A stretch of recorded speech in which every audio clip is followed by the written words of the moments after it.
Hello everyone, this is Lady T with Design to a T. Welcome back to my channel. I am here today to revamp my beverage station. And of course this will have a spring theme with the yellow flowers, the same thing that's going throughout my home. I am excited also to share with you some of the new items that I have purchased, and I hope that you will enjoy this video. And I also want to mention that this is also an open invite collaboration with Diva Design on a Dime with Kimberly Davis and Kenya Decor Corner. And they are some awesome YouTubers that I have followed for some time now.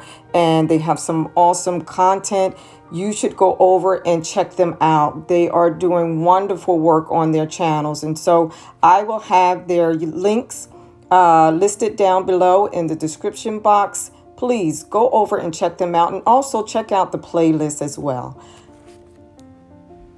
I don't drink as much coffee in the springtime as I do in the winter time. So in this video, you will see more tea than you will the coffee.